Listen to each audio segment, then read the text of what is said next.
जय हिंद। सभी स्टूडेंट को मेरी तरफ से प्यार भरा और दिल से नमस्कार। और मैं लेकर आ चुका हूं आपके सामने ऐसे क्वेश्चन मेरे मित्र जो आपके एग्जाम में पूछे गए हैं। यानी हम डिस्कस करने वाले हैं मेरे दोस्त एसएससी जीडी। एसएससी जीडी अगर आप मेरे दोस्त आप चाहते हो 2025 में अपना सिलेक्शन में एक सीट पक्की करना, तो मेरे साथ में जुड़ना आप नहीं भूलेंगे, क्योंकि आपको पता है 4 फरवरी से आपका एग्जाम स्टार्ट होने वाला है। दोस्तों यहाँ पर एक ऐसी क्लास है, ऐसे क्वेश्चन लेके आया हूँ टॉप 20 क्वेश्चन में। यानी कि हमारा जो पूरा पेपर बनता है वो पेपर किस टाइप से बनता है, किस टाइप के हमारे पास जीके जीएस के हमसे क्वेश्चन पूछ जाएंगे, किस तरह के क्वेश्चन हमसे बार बार पूछे जा रहे हैं एग्जाम में, तो वो आपके लिए लेकर आया हूँ। और अगर आप 1000 क्वेश्चन की पीडीएफ लेना चाहते हो मेरे दोस्त, 1000 हिंदी के और 1000 ही क्वेश्चन आपको मिलेंगे किसके दोस्त, आप कहोगे जीके जीएस के। तो ये पीडीएफ भी मैंने एक तैयार की है, इसके लिए एक नंबर दे दूंगा आप, या फिर डिस्क्रिप्शन में नंबर दे दूंगा, उस पर आप मेरे को मैसेज कर देना। और पीडीएफ रखिए मात्र 50 रुपये, ठीक है ना। इन क्वेश्चनों का जो टाइपिंग का जो चार्ज लगा है वही रखा है, उसके अलावा मैंने एक भी रुपया नहीं रखा है मेरे दोस्त। मैं चाहता हूं कि ये क्वेश्चन पढ़कर आपका जरूर सिलेक्शन हुए। क्वेश्चन है 2021 से लेकर 2024 तक सारे क्वेश्चन पूछे गए हैं, और कुछ क्वेश्चन उसमें इंपॉर्टेंट क्वेश्चन और भी ऐड मैंने किए हैं। दोस्त आज का पहला क्वेश्चन आपके सामने आ चुका है। जल्दी जल्दी लाइक शेयर सब्सक्राइब कर लो अपने यूट्यूब चैनल को, ऑल एग्जाम क्लास या एग्जाम क्लास को। किस देश में हाइड्रोजन से चलने वाली यात्री ट्रेन का दुनिया का पहला बेड़ा लॉन्च किया गया है, ठीक है ना। उस देश के बारे में पूछा है मेरे दोस्त, हाइड्रोजन से। तो उस देश का नाम क्या है, सभी स्टूडेंट कहेंगे यहाँ से जर्मनी। ऑप्शन नंबर सी, सारे स्टूडेंट एकदम सही हो जाएंगे। फिर अगला क्वेश्चन मेरे दोस्त, डोंगर बैंक कहाँ स्थित है ये आपको बताना है, ठीक है ना मेरे दोस्त। तो ये क्वेश्चन मैं आपको दूंगा, जैसे कि अंटार्कटिक में है, प्रशांत में है, आर्कटिक में है, या हिंद महासागर में है। तो अंटार्कटिक ऑप्शन नंबर, यहाँ से मेरे बच्चे ए वाले सारे स्टूडेंट सही हो जाएंगे। मैं आपको एक बात बता दूं मेरे दोस्त, आपको अंत में कमेंट करना है कितने क्वेश्चन आपके सही होते हैं। सर्वाधिक मतदाता ओ वाला देश, सर्वाधिक मतदाता ओ वाला देश कौन सा है, भारत, चीन, अमेरिका और ब्रिटेन। दोस्त आपको एक याद रखना है, तो सर्वाधिक मतदान करता है उस देश का नाम है भारत। भारत यानी ऑप्शन नंबर ए।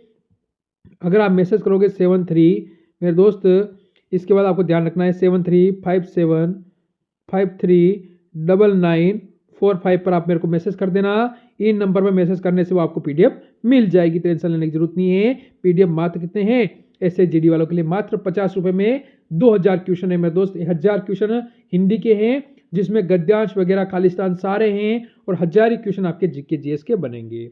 अगला क्वेश्चन देखो, रजत क्रांति का संबंध है। तो रजत क्रांति कौन सी है, तिलहन, अंडा, मछली और दूध। दोस्त रजत क्रांति की अगर हम बात करें तो ये हो जाती है तिलहन, अंडा, मछली और दूध। तो ये होती है अंडा से। Option number B, option number B वाले सारे स्टूडेंट एकदम सही हो जाएंगे। फिर अगर मैं बात करूं क्वेश्चन नंबर 5 की ओर चले, किस राष्ट्र के वास्तविक जीवन स्तर का आंकलन किया जा सकता है, ठीक है ना।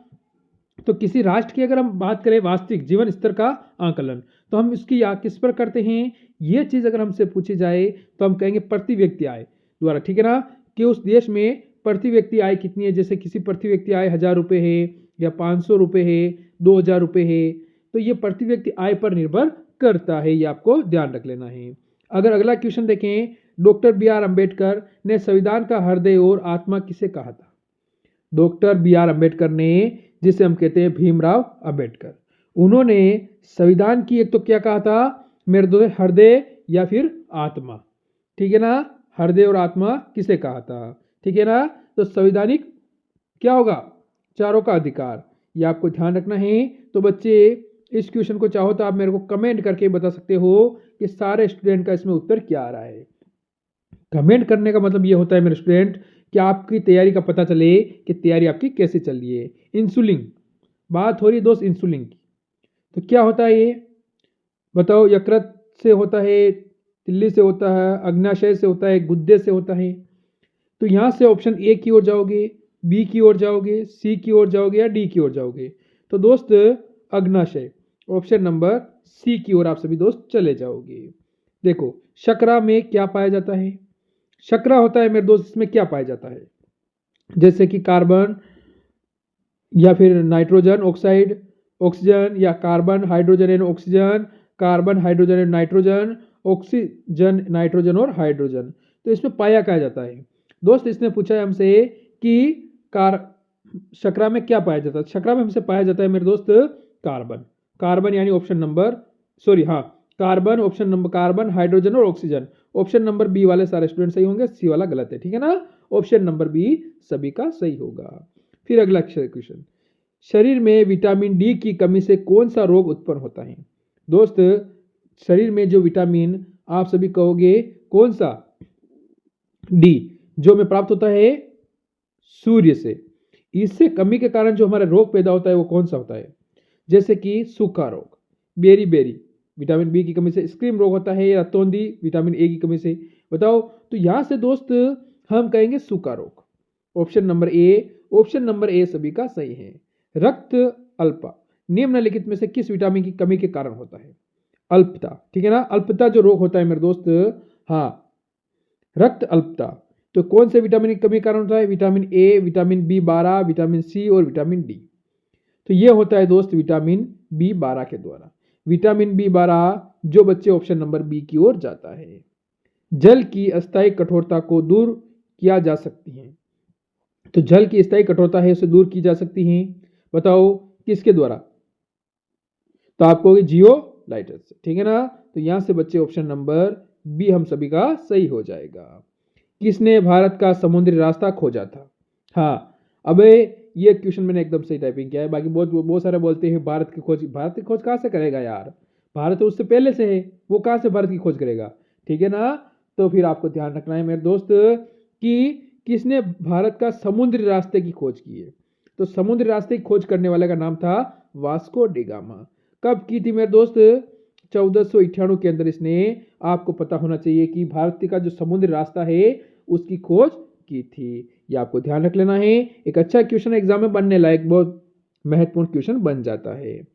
चतुर्भुज सम्मेलन किसके शासन काल में हुआ था। चतुर्भुज सम्मेलन हुआ था, वो किसके शासन काल में हुआ था दोस्त। अशोक, चंद्रगुप्त, कनिष्क, चंद्रगुप्त विक्रमादित्य। अब बात हो रही है मेरे दोस्त, ठीक है ना। तो चतुर्बोध समिति, तो चतुर्बोध समिति है वो कनिष्क। कनिष्क का मतलब होता है बच्चे option number C. Option number C, सारे स्टूडेंट एकदम सही हो जाएंगे। अगला क्वेश्चन, राष्ट्रीय जनगणना कब शुरू हुई थी। दोस्त, राष्ट्रीय जनगणना कब शुरू हुई थी, यह आपसे पूछा गया एक बेहतर क्वेश्चन है। टॉप क्वेश्चन की श्रेणी में से आप रख लेना, ठीक है ना दोस्त, टॉप क्वेश्चन की श्रेणी में से रख लेना, एग्जाम में बनेगा। तो जो जनगणना शुरू हुई थी मेरे दोस्त 1800 यानी कि 72 में हुई थी, और विधिवत जो हर 10 वर्ष में चली थी, ठीक है ना, वर्ष, ठीक है ना, कितने वर्ष में, 10 वर्ष में, तो वो आप कहोगे 1881। पर जो सबसे पहले स्टार्ट हुई थी वो हुई थी 1872 के अंदर। ये आपको क्लियर है ना। चलो, खरीफ फसल काटी जाती है, खरीफ की फसल है वो काटी जाती है अक्टूबर, नवंबर, जनवरी, फरवरी, मार्च, अप्रैल, मई और जून में। दोस्त, बात हो रही है खरीफ की फसल, किसकी बात कर रहे हैं, तो खरीफ की फसल की अगर हम बात करें मेरे दोस्त, तो सभी स्टूडेंट कहेंगे खरीफ की फसल हम काटते हैं अक्टूबर और नवंबर के अंदर।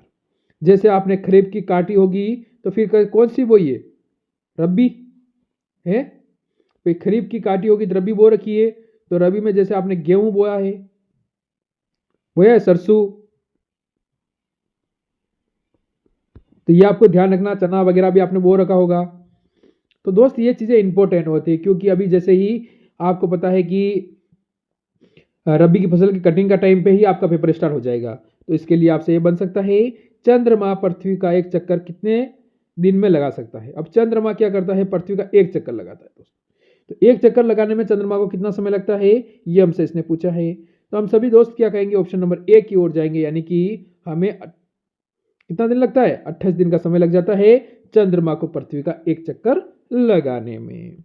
अगर हम आ गए क्वेश्चन, देखो सम्राट अशोक किस वंश के संबंधित थे, तो सम्राट अशोक आपको बताना है, ठीक है ना। इसने नंद वंश को प्राप्त करके बना था, कौन से वंश को, नंद, ठीक है ना, नंद वंश को, ठीक है ना, वंश। तो उसको धनानंद को प्राप्त करके उसको हटाकर यह बना था पाटलिपुत्र पर, यानी कि राज्य करना इसने स्टार्ट किया था। तो वो मौर्य वंश का था। इसका एक प्रसिद्ध शासक भी आपको पता है, अशोक, ठीक है ना। तो ये चीजें आपको याद होनी चाहिए दोस्त, ये चीजें एग्जाम में इंपॉर्टेंट होती है या एग्जाम में बार बार बनती जाती है। जब किसी धातु को गर्म किया जाता है तो उसका घनत्व है। अब क्या होगा, अगर हम साइंस का क्वेश्चन हमसे बनता है, कोई धातु है उसे हम गर्म कर लेते हैं तो बढ़ता है, कोई अंतर नहीं रहता है, कम हो जाता है या इनमें से कोई नहीं? दोस्त, आपको एक चीज याद कर लेना है, ऐसी स्थिति में कम हो जाता है। जैसे हम उसे गर्म करेंगे तो उसका घनत्व क्या होगा मेरे मित्र? कम हो जाएगा, ये याद रखना है। ठीक है ना। शक्ति के लिए खिलाड़ी किसका उपयोग करता है? तत्काल।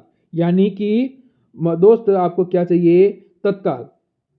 तत्काल शक्ति चाहिए। जैसे कोई खिलाड़ी है, ठीक है ना, खिलाड़ी है, कोई धावक है, रनिंग कर रहा है, या ऐसा कोई खिलाड़ी है, उसको तत्काल शक्ति चाहिए, इंपॉर्टेंट, यानी तुरंत ऊर्जा चाहिए, उसके लिए सुक्रोज। यानी आपको इसका उत्तर भी मेरे को कोशिश करना है कि मेरे दोस्त सारे कमेंट करके बता जाए, क्या नमक का इस्तेमाल करेगा या दूध का करेगा या विटामिन सी का करेगा, ये बता सकते हो आप। देखो, चालुक्य शासक पुलकेशी द्वितीय ने हराया था। अब किसको हराया था ये चीज हमको बताना है। समुद्रगुप्त को, या चंद्रगुप्त द्वितीय को, हर्षवर्धन को, या धर्मपाल को। बात हो रही दोस्त चालुक्य शासक था। कौन था चालुक्य? पुलकेशी। द्वितीय था, उसने हराया था। तो आपको पता है वो कि मेरे दोस्त, कि आप सभी कहोगे कि चंद्रगुप्त द्वितीय को नहीं हरा सकता, समुद्रगुप्त को नहीं होगा, धर्मपाल नहीं होगा, तो होगा कौन? हर्षवर्धन। ऑप्शन नंबर सी, यहां से सारे स्टूडेंट सही हो जाएंगे। तो ये था आज का टॉप 20 का क्वेश्चन, यानी 40 नंबर की क्लास। अब 40 में से ये बताना है किसका स्कोर हो जाता है मेरे दोस्त कम से कम, हम कहें तो 30 प्लस का। ठीक है ना, वो जरूर कमेंट करें। मिलते हैं एक और सेशन के साथ, लेते हैं अलविदा सभी दोस्तों को। जय हिंद, जय भारत।